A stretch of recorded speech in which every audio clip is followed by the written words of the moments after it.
The content of this episode contains mature subject matter. Topics covered may be upsetting to some viewers. Viewer discretion is advised.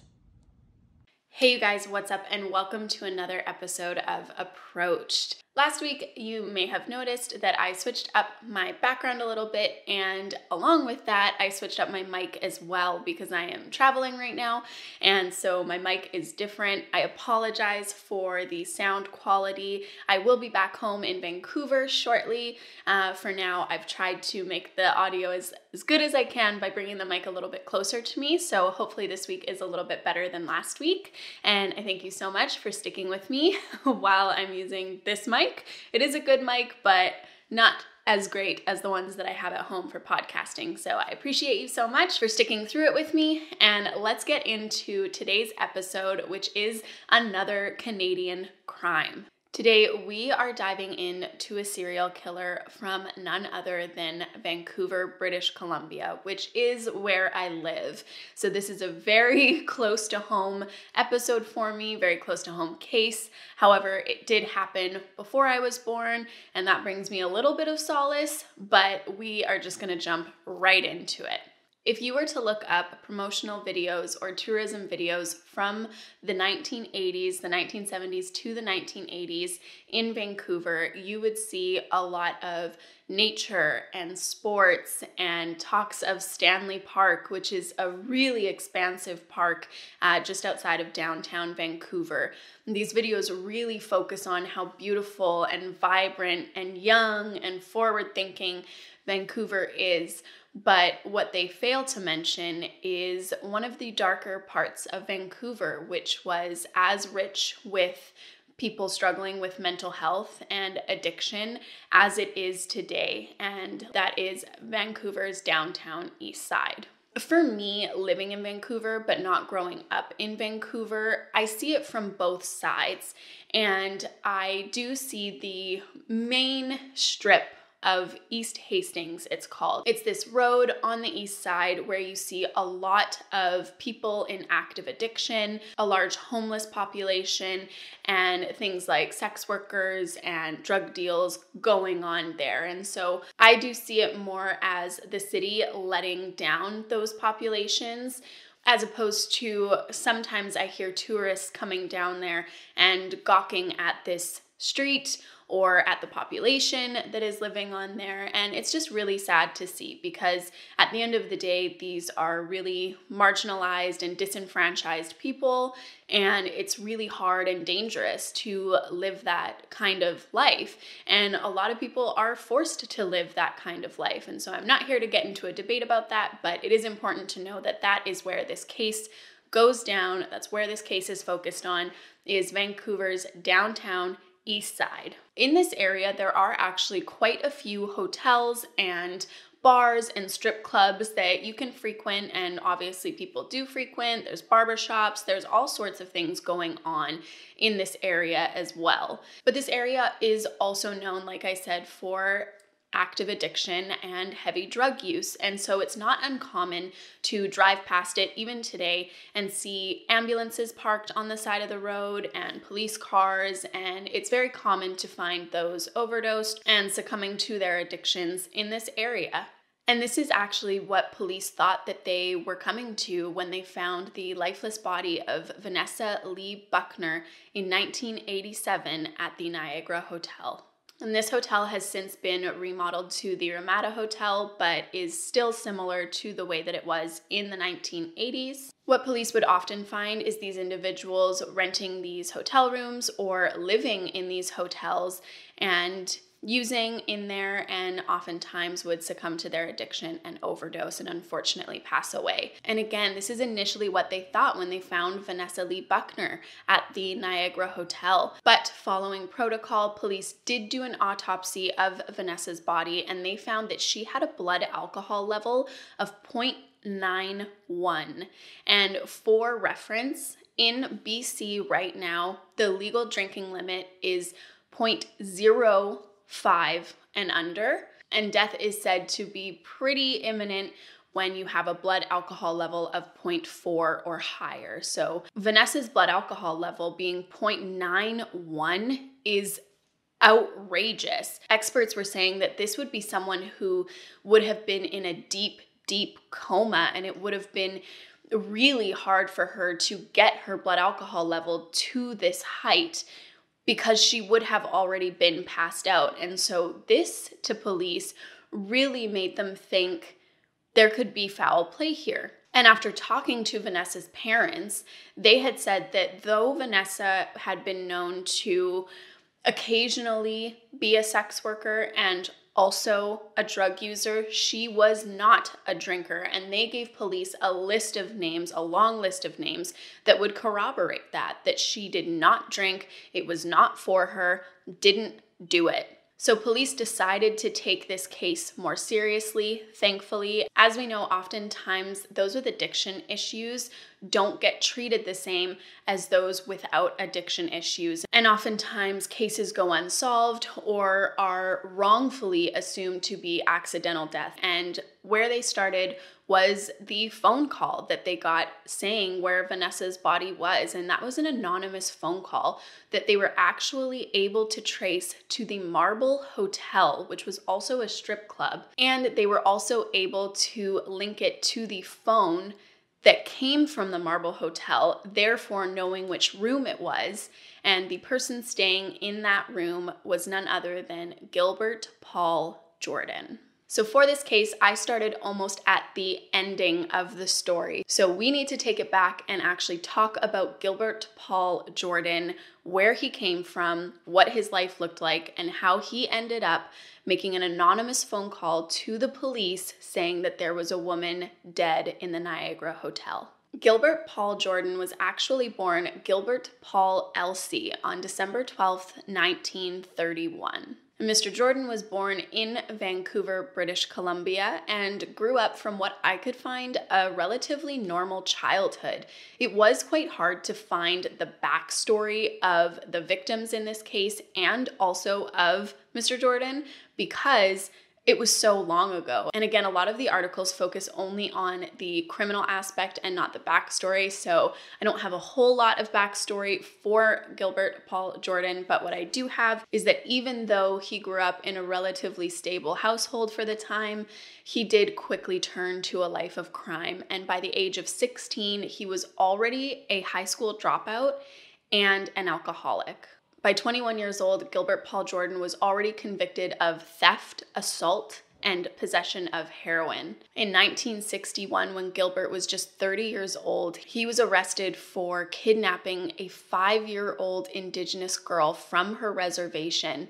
But for some reason, there was a stay of proceedings or a stay of prosecution, I had also read in an article, for this crime, which meant that the Crown had dropped the charges but could retry or restart the trial within a year of the stay, which did not happen, and this crime went unpunished. Shortly after he kidnapped this 5-year-old girl, he actually held up traffic on the Lionsgate Bridge, attempting to commit suicide. But after holding up traffic for a significant amount of time, police did show up and he did back down. And he actually went to trial for this as well, and at that time was also held in contempt of court for giving the Nazi salute to the judge. And it was stated in the articles that Gilbert Paul Jordan was in more legal trouble over holding up traffic than he was for kidnapping this 5-year-old girl. And I think that that's really important to note. 2 years later, in 1963, Gilbert Paul Jordan kidnapped 2 Indigenous women and proceeded to rape them in his car and steal their belongings. And he did also get arrested for this. However, he was acquitted of the rapes and charged for the theft. If you can't tell, there is a serious pattern here of Gilbert Paul Jordan being acquitted of serious crimes and charged on lesser crimes, which is so frustrating not only for the victims and their families, but also because in 1965, Gilbert Paul Jordan committed his first murder. By 1965, Mr. Jordan was a full-blown alcoholic, and he would frequent the downtown East Side, stalking women and trying to get them to drink with him. And because the downtown East Side was ripe with those who already had addiction issues, it was quite easy for him to offer to pay for the night's activities and oftentimes also pay them for sex, which in 1965 he did meet switchboard operator Ivy Rose, who also went by Doreen, and asked her to join him in a night of drinking. The two did drink throughout the night, and eventually Gilbert Paul Jordan invited her back to his hotel room to finish the night of drinking. And the next morning, Ivy Rose's body was found in that hotel room, lifeless, with a blood alcohol level of 0.51. And remember, experts say a very high likelihood of death happens at 0.4 and up. And it was also said that at a blood alcohol level of 0.3, you would more than likely be passed out or blacked out, just depending on your tolerance and also obviously your body metabolism, many other factors. However, this death was ruled accidental. And like I said, there were so many instances of people succumbing to their addictions. It seemed in line to police that this woman had unfortunately drank herself to death. At this time, Mr. Jordan was still going by Mr. Elsey. His name was Gilbert Paul Elsey. But a few days after the death of Ivy Rose, Mr. Jordan changed his name to Mr. Jordan, thinking that this would give him a new start, that he would not be in any way connected to the death of Ivy Rose. And it would be a while longer before Mr. Jordan was in criminal trouble again, but in 1973, he was arrested in Mackenzie, BC for indecent exposure.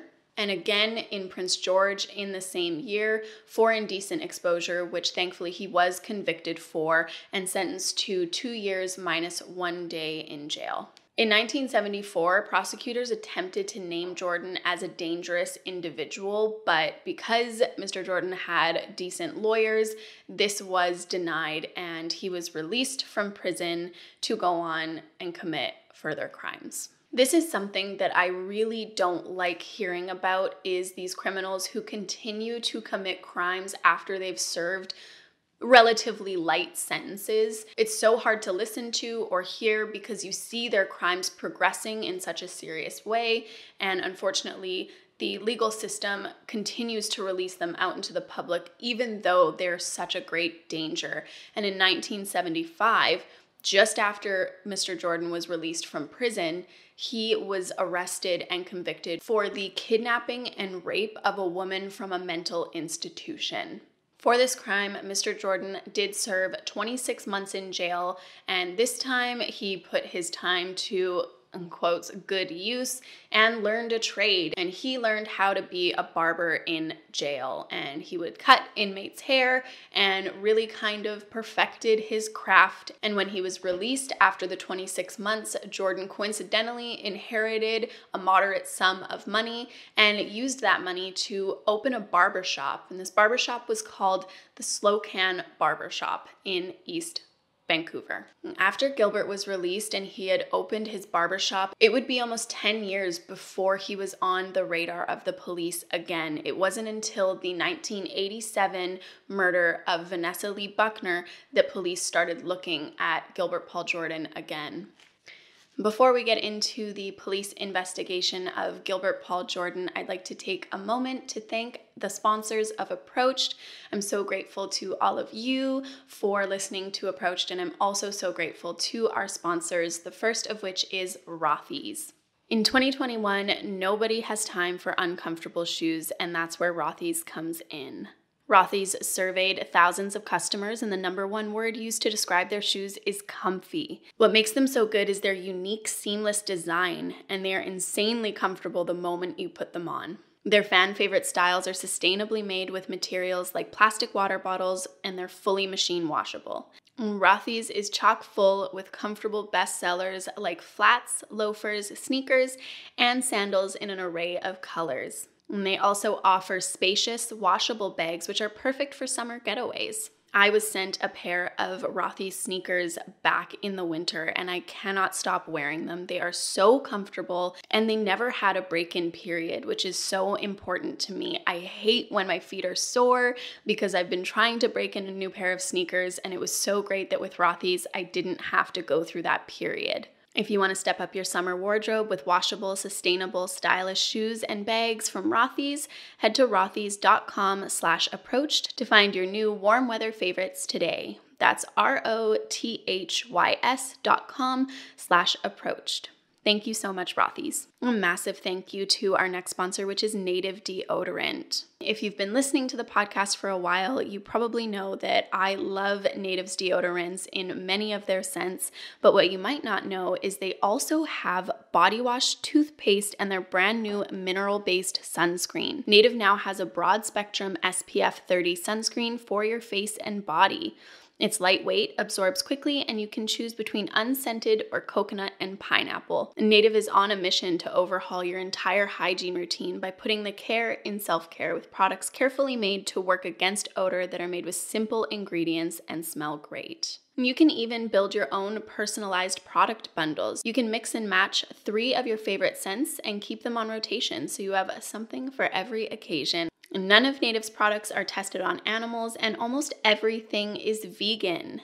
And Native is risk-free to try with free US shipping and free 30-day returns and exchanges for every product. You all know how much I love Native deodorants. I love that they are made from simple ingredients. They're never sticky, so I can put it on and go to the gym right away. And I like to smell good, and oftentimes when I don't wear my deodorant, I don't smell good. So if you want to stay fresh and stay clean with Native, go to nativedeo.com/approached or use promo code approached at checkout and get 20% off your first order. That's nativedeo.com/approached or use promo code approached at checkout for 20% off your first order. Thank you so much, Native. And last but certainly not least, a huge thank you to Talkspace for sponsoring this episode of the podcast. It does seem like the world is racing to get back to normal, but after the couple of years that we've all had, feeling normal can be really hard. And I do often talk to my friends and my family when I'm feeling stressed or anxious, but oftentimes it's really important for me to talk to somebody from outside of my inner circle. It's really great to get an unbiased view and obviously someone who is a professional that can give you insight and tools on how to get back to a place that feels good for you.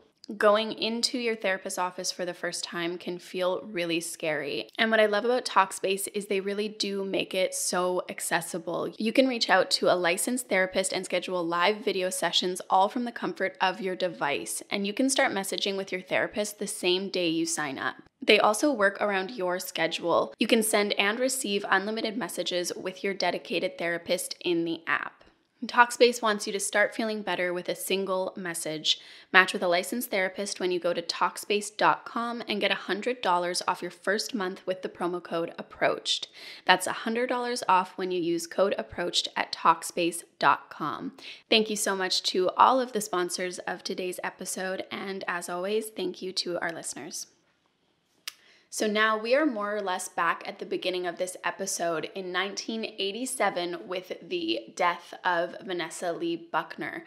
And again, after police had spoken with her family and people who knew Vanessa, they realized that she was not a drinker. And having a blood alcohol level of 0.91 was just unrealistic. This person would have been in a deep comatose state. It would have been almost impossible for her to continue drinking to that level. A month after police had found Vanessa's body in the Niagara Hotel, the body of Edna Shade was found in another hotel, and Gilbert Paul Jordan's fingerprints were actually found on glasses inside of that hotel, and along with the family of Vanessa Lee Buckner saying that she was not a drinker, she was not an alcoholic, and the fingerprints from the Edna Shade case, police decided that they would begin to surveil Gilbert Paul Jordan. And between October 12th, 1987 and November 26th, 1987, the police started to notice a pattern in Gilbert's behavior. He would stalk Indigenous women and convince them to drink with him, and oftentimes, again, paying them for sex, bribing them with money to continue drinking with him. And on 4 separate occasions, police actually saved these women in his company. On November 20th, 1987, police saved Rosemary Wilson with a blood alcohol content of 0.52. November 21st, 1987, Verna Chartrand with a blood alcohol level of 0.43. November 25th, only 4 days later, Sheila Joe, whose blood alcohol level was not recorded, and November 26th, the very next day, Mabel Olson, who also had no blood alcohol level recorded. Something that is so interesting to me about this case is that police could not arrest Gilbert Paul Jordan for these crimes because he was using alcohol as his weapon. Mr. Jordan seemingly was committing the perfect crime. He was choosing women who were already in the throes of addiction or alcoholism, and their deaths would more likely be assumed accidental, that they had succumbed again to their addiction. And police could also not prove that Gilbert was forcing them to drink this alcohol because they had voluntarily gone up to these hotel rooms with him, because they were accepting money from him to continue drinking. They could not figure out how he was ending up with all of these dead women around him. Until one night, police were surveilling Gilbert Paul Jordan from an adjoining hotel room. And Gilbert was in the other hotel room with a woman and was heard saying, "Drink it down, $20 if you finish the whole bottle." And eventually police heard the woman scream and struggling. And this is when police did intervene. And it was really important for police to not intervene too quickly as to scare Gilbert Paul Jordan away and again be left with no evidence that he was forcing these women to drink to their own death, but also not too late where these women would be beyond saving. And when police did enter the hotel room, they found Gilbert Paul Jordan on top of this woman, pinning her down and shoving a bottle of vodka down her throat. And this is when police had enough evidence to suggest criminal negligence on Gilbert's part, and they arrested him for the murder of Vanessa Lee Buckner at this time. Finally, this gave prosecutors a chance to really dig into Gilbert's past, and during the trial, the Crown presented evidence that connected Gilbert Paul Jordan to 7 other deaths, and they did charge him with those deaths as well. Among those were Mary Johnson, November 30th, 1980, with a blood alcohol level of 0.34. Barbara Paul, September 11th, blood alcohol level 0.41. The next 3 women were actually found dead inside of Gilbert Paul Jordan's downtown East Side barbershop, those being Mary Johns on July 30th, 1982, with a blood alcohol level of 0.76. Patricia Thomas, December 15th, 1984, blood alcohol level 0.51, and Patricia Andrew, June 28th, 1985, with a blood alcohol level of 0.79. And finally, another woman found in a hotel room was Vera Harney, November 19th, 1986, with no blood alcohol level recorded at the time of death. So during the almost 10 years between his prison release and the murder of Vanessa Lee Buckner, Gilbert Paul Jordan was actually on a murder rampage that was going widely unnoticed. And what is so interesting of these deaths was that Gilbert Paul Jordan actually called the police each time women were found dead in his company. How police didn't find it suspect that there were 3 women that he was connected to in his own barbershop that showed up dead is beyond me. But again, I cannot stress enough that Gilbert Paul Jordan purposefully picked victims he knew he could get away with. It is no secret that the police do not investigate crimes against the Indigenous community as they do the white community. And this is even further proven in this case because Vanessa Lee Buckner was actually not Gilbert Paul Jordan's usual victim. and Vanessa Lee Buckner was described by witnesses as a white woman. Had Gilbert Paul Jordan not murdered a white woman, would he have ever been brought to justice? Would he have ever gone to jail? That is a question that I can't answer, but in all honesty, 10 years of committing these crimes and nobody batted an eyelash, even when he was the one who called in these deaths, even when it was at his barbershop 3 times that the police knew of, he was not brought to justice. And in my opinion, he still was not really brought to justice in the Vanessa Lee Buckner case, where he was sentenced to 15 years in prison because the prosecutors did not think that they could get a first-degree murder charge, and they lowered it to manslaughter. Gilbert Paul Jordan was a sick individual, but he was not a stupid individual. He had taken that small inheritance and opened his barbershop, but also invested in the stock market and made a pretty penny off of it. And this allowed him to get some really good lawyers who, on appeal, lowered his sentence to 9 years in jail. And with good behavior, he was released in 6 years. Because there was no physical evidence that Gilbert Paul Jordan had committed the murders of these other women in the case, he was only convicted of manslaughter of Vanessa Lee Buckner, and in just 6 years, he was allowed to be a pretty well free man on probation.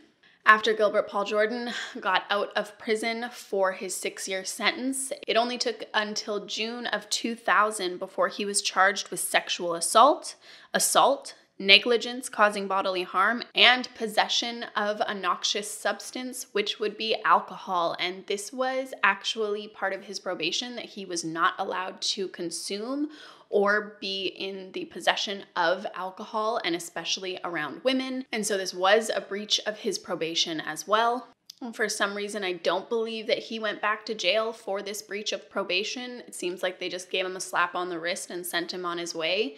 2 years later, in 2002, he was arrested again for breach of probation, drinking while being in the presence of a woman, and was sentenced to 15 months in prison and 3 years of probation. In 2003, he was again released from prison, and then by 2004 was found again in violation of probation. He actually ended up leaving Vancouver Island, which is where he was supposed to stay for the duration of his probation, and went to Saskatchewan, where he was found binge drinking at a hotel with a woman, and she was taken to the hospital after staff found her in very bad condition. However, again, Gilbert was acquitted of those charges, and police did issue a statement saying that he was a very dangerous individual. And thankfully, in 2006, Gilbert Paul Jordan died at the age of 74. This case is so frustrating to me. It really outlines and highlights the issues in the Canadian legal system, especially when it comes to dangerous reoffenders. Gilbert Paul Jordan committed crime after crime, and police seemingly just kept slapping him on the wrist. There really was no justice in this case. In my opinion, 6 years is not long enough for the murder of one woman, let alone the countless others that he could have murdered that the police just never found out about.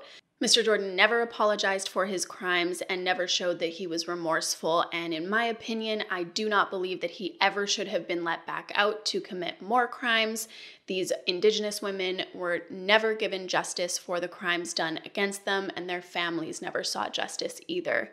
It's unknown how many victims he could have had because he was the first person in Canadian history that we know of to use alcohol as a murder weapon. And thankfully, we have come a long way in forensics, and in today's day and age, I hope that this would not happen again. I rarely wish bad things on people, but I am happy that I live in a world that Gilbert Paul Jordan no longer does. Thank you so much for listening to this episode. As always, I appreciate you so much, and I hope that you have a very safe and healthy day.